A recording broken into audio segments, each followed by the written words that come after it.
इस बार हम लोग को हमारा पहचान अधिकार नहीं देगा तो आने वाला 29 के चुनाव में यही आदिवासी संगठन, आदिवासी समाज के लोग आपको जड़ से उखाड़ कर फेंकने का भी काम करेंगे। तो ऐसे में कुर्मी समाज हमारे पूजा प्रगति से एकदम हट के विभिन्न पूजा प्रगति में, तो कैसे वो कह सकते हैं कि हम आदिवासी हैं। कुर्मी नेताओं के खिलाफ में तमाम आदिवासी संगठन आज हम लोग एक मंच में जुड़ चुके हैं। अपने मुद्दा को लेकर सब हम लोग लगे हुए हैं और कुर्मी के खिलाफ में हम लोग मोर्चा खुले हुए हैं। सदियों बाद आदिवासी समाज जागरूक हुआ है। मैं शकील आर, आप देख रहे हैं IDTV इंद्रधनुष। झारखंड में आदिवासी समुदाय और कुर्मी समुदाय के बीच जुबानी जंग लगातार जारी है। आपने देखा कि आदिवासी संगठनों द्वारा कई रैलियां बुलाई गई और अलग अलग जिलों में रैलियां बुलाई जा रही है। अब बारी आती है कुर्मियों की। उन्होंने भी आह्वान किया है कि जनवरी में वो एक विशाल रैली का आयोजन करने जा रहे हैं, जिससे उनकी जो मांग है वो आदिवासी में शामिल होना चाहते हैं, वो मांग केंद्र सरकार पूरी करे। इसी मामले में हम जुड़ते हैं आदिवासी की अगुवाई करने वाले सूरज टोप्पो जी से और जानते हैं कि क्या इनकी आगे की रणनीति है और कुर्मियों को आदिवासी में शामिल क्यों नहीं होने दिया जा रहा। सूरज जी, सबसे पहले तो आपका बहुत बहुत स्वागत है हमारे चैनल में। मेरी तरफ से आपके चैनल को झारखंडी जोहार है, आपको फॉलोवर को जोहार है। कुर्मियों को आदिवासी में शामिल नहीं होने देना, क्या रीजन है? देखिए, आदिवासी समाज का अपनी संस्कृति परंपरा है, पूजा प्रगति है और आदिवासी समाज वाहन व्यवस्था से चलता है और हमारा व्यवस्था में वाहनों के द्वारा जो पूजा प्रगति कराया जाता है और कुर्मी समाज में जिस प्रकार से पूजा पाठ की करते हैं लोग, वो पूरा हिंदू तरीके से करते हैं और आदिवासी समाज कहीं ना कहीं प्रकृति का पुजारी है और हम लोग जल जंगल जमीन को पूजने वाले हैं। हमारा कोई मूर्ति नहीं है। हम लोग धरती माँ, ईश्वर, पेड़ पौधा, जीव जंतु, पहाड़ पर्वत और सूर्य देवता को मानने वाला समाज के लोग हैं। तो ऐसे स्थिति में जब हमारा जो पूजा पाठ है, जो हमारा संस्कृति परंपरा है, हम लोग वाहन व्यवस्था के द्वारा संचालित करने वाला समाज है और हमारा पूजा पाठ में बलि प्रथा है। हम लोग हड़िया, पानी, रंगवा, मुर्गा, अंडा से पूजा पाठ हम लोग संपन्न कराते हैं कोई भी शुभ काम को।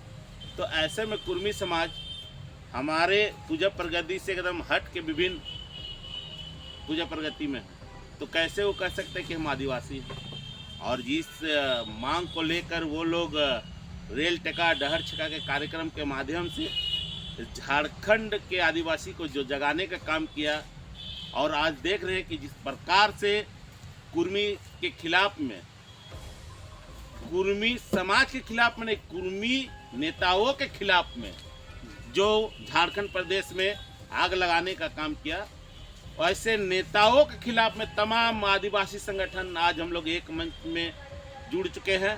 सूरज जी, आप कह रहे हैं कि तमाम आदिवासी संगठन एक मंच पर है, पर आपको जानकारी होगी या आपने खुद भी देखा होगा कि आदिवासी अभी बिखरे हुए कई गुटों में बटे हुए हैं। देखिए, सबका संगठन अलग अलग है और ये धारणा आपका सोच गलत है कि आदिवासी संगठन बिखरा हुआ है।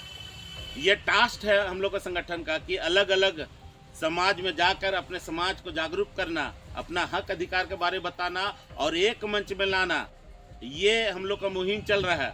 हम लोग मीडिया से भी दूर है, हम लोग दिखाने का प्रयास नहीं करें कि हम लोग एकजुट है, मगर हकीकत में समय आता है तो हम लोग एकजुट हो जाते हैं। आप देख लीजिएगा प्रभात तारा मैदान में ऐतिहासिक जो आक्रोश महारैली के माध्यम से, वहाँ तो विवाद भी हुआ।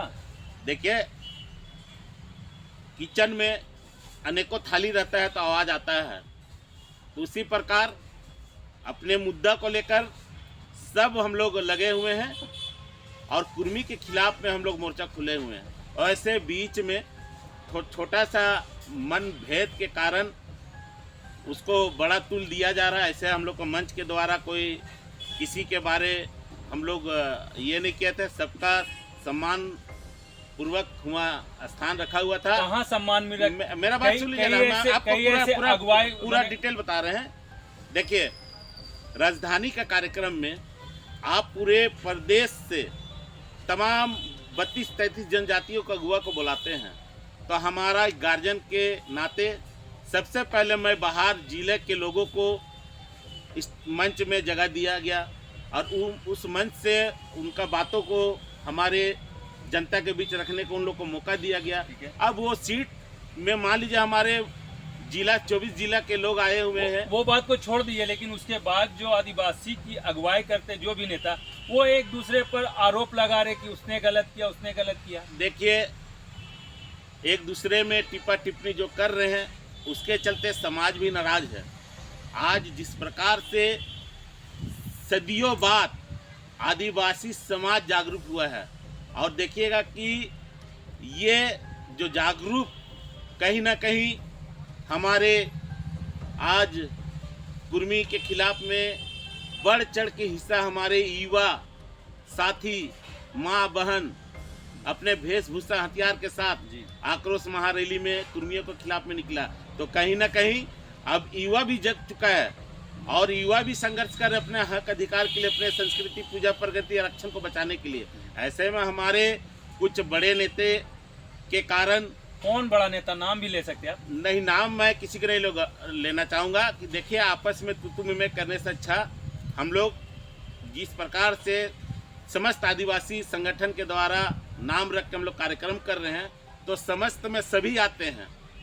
तो हमारे जो भी प्रभात तारा मैदान में घटना घटा है वो बहुत बड़ा घटना नहीं था, वो खाली सोच का घटना था। आप मंच में आ रहे हैं, आपको भी जगह मिलेगा, किसी को जगह से हटा के आपको नहीं बिठाया जाएगा। प्रभात तारा मैदान का घटना भूल जाइए, ये जो टिप्पणियां हो रही है आदिवासी नेता के अगुवाई द्वारा, तो आपने कहा युवा भी सामने आ रहे, तो युवाओं पर इसका क्या असर पड़ेगा? देखिए, सबसे पहले तो आप जो बार बार बोल रहे हैं कि नेताओं अगुवाओं के द्वारा एक दूसरे में टिप्पणी हो रहा है, तो ये टिप्पणी तो हमको दिख नहीं रहा है। कौन सा टिप्पणी का बात कर रहे हैं आप? हमारे चैनल में चल रहा है। कौन टिप्पणी किया? नाम बताइए ना। मैं नाम बता दूं? हाँ, नाम बताइए। प्रेम शाही मुंडा फूलचंद तिर्की पर इल्जाम लगाते हैं। फूलचंद तिर्की, अमर तिर्की, प्रेम शाही मुंडा, गीता श्री उरांव, देव कुमार धान, इन सभी पर उंगली उठाते। अब सारी बातें तो मैं बताऊंगा, पर मैं नाम बता के कह रहा हूँ कि ये लोग उंगली उठाते, तो युवाओं पर इसका क्या असर पड़ेगा? देखिए, उगता हुआ सूरज को जमाना भी प्रणाम करता है। कौन है उगता हुआ सूरज? उगता हुआ सूरज युवा है। युवा कौन? कोई तो एक नाम बताइए ना। अब नाम क्या? क्रांतिकारी आप सोशल मीडिया में देख लीजिए, कौन उभर के जनता को जगाने, युवाओं को जगाने का काम किया या समाज को जगाने का काम किया। देखिए, हमारे सीनियर लीडर हैं, भेदभाव सब में होता है, सब अपना चेहरा चमकाते हैं, तो मेरा किसी के ऊपर टिप्पणी नहीं है। हम आपके चैनल के माध्यम से ये कह सकते हैं, जिस उद्देश्य के साथ एकजुट हुए हैं और अपने समाज को मजबूत करने के लिए, अपने हक अधिकार को बचाने के लिए, उस मुद्दे में, उस कदम में हम लोग पहल करें। एक दूसरे में टिप्पा टिप्पणी करेंगे तो कहीं ना कहीं दूसरे लोग हमारे समाज में पहले से हंस रहे हैं और हंसने का काम करेंगे। 11 तारीख को राजभवन के पास आदिवासी संघ, आदिवासी बचाओ मोर्चा का धरना प्रदर्शन, उसमें क्या तमाम आदिवासी संगठन के लोग जुड़ेंगे? देखिए, जिस प्रकार से पूरे राज्य के लोग अपने अधिकार के लिए उभर के लोग आए, उसी प्रकार राजभवन के पास जो एक दिवसीय धरना का आयोजन किया गया है, उसमें भी तमाम आदिवासी संगठन एकजुट और अपने हक अधिकार के लिए हम लोग राज्यपाल भवन पहुंचेंगे और अपने अपने संगठन के साथ पहुंचेंगे और दल बल के साथ पहुंचेंगे। कहीं ऐसा देखने को लग रहा है या कहीं महसूस हो रहा कि कुर्मियों से पहले अब आदिवासी वर्सेस आदिवासी की लड़ाई होगी? देखिए, भ्रमित करने वाला बात को तूल हम नहीं देंगे, ऐसा कुछ बात नहीं है। देखिए, 12 किस्म का लोग रहेंगे तो 12 दिमाग चलता है, तो जो लड़ने वाले व्यक्ति हैं वो 12 का बात सुन के, उनका काम है सुनना और अपने विवेक से काम करना।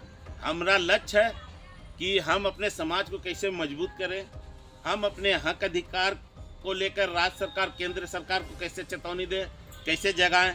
आज देखें कि लंबे समय से हम लोग धर्मकोड के लिए तमाम आदिवासी संगठन सड़क से लेकर सदन तक विरोध किए, राज्य सरकार को घेरे, केंद्र सरकार को घेरे। कहीं ना कहीं आदिवासी के साथ जो छलावा हो रहा है, आज देखिएगा, इसका भी लड़ाई हम लोग तमाम आदिवासी हम लोग उग्र होकर केंद्र सरकार के खिलाफ में भी निकलेंगे और राज्य सरकार से भी आग्रह करेंगे कि फिर से आदिवासी का जो लंबे समय से हमारा धार्मिक पहचान है उसको लेकर कैबिनेट में बैठक करके फिर से केंद्र सरकार को भेजने का काम करे। और केंद्र सरकार इस बार हम लोग को हमारा पहचान अधिकार नहीं देगा तो आने वाला 29 के चुनाव में यही आदिवासी संगठन, आदिवासी समाज के लोग आपको जड़ से उखाड़ कर फेंकने का भी काम करेंगे। तो ये थे हमारे साथ सुरेश टोप्पो जी, जो आदिवासी कार्यक्रमों की अगुवाई करते हैं या आदिवासी समाज के। और भी इसी तरह खबरों के लिए हमारे साथ जुड़े रहे। तब तक के लिए धन्यवाद।